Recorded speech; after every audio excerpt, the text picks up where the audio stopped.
परिप्रश्नेन सेवया असंही म्हणू शकत होते का नाही? परिप्रश्नेन, परि हा शब्दच का लावला? परिप्रश्नेन या शब्दाला प्रश्नेन सेवया जर म्हणलं असतं तरी आपण सद्गुरुदेव भगवंताबद्दल आपण ते आक्रोश ठेवत नाही. आपली श्रद्धाच आहे, निष्ठाच आहे. आपण त्यांना नम्रतापूर्वक विचारणार. कुठलाही प्रश्न जर विचारायचा आहे, गुरुदेव भगवान मुझे ऐसा ऐसा करना है, क्या मैं इसके लिए योग्य हूँ? गुरुदेव भगवान कुछ तो बताएंगे. आता एखाद्याला जर भाजीपाल्याचा व्यवसाय करायचा आहे तर त्याने गुरुदेवांना विचारलं, हे गुरुदेव, मला भाजीपाल्याचा व्यवसाय करायचा आहे, मी अशी अशी गाडी घेऊ का?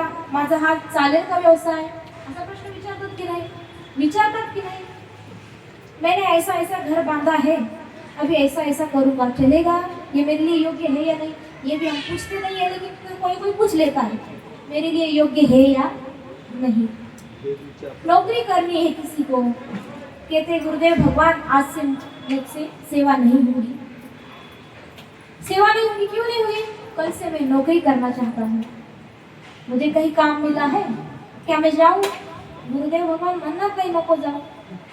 कारण गुरुदेव भगवान आपली कोणीतरी सेवा करावा अशी अपेक्षाच ठेवत नाही. सेवा करणारे आपण आहोत, त्यांना नाही लागत कोणी सेवेकरी.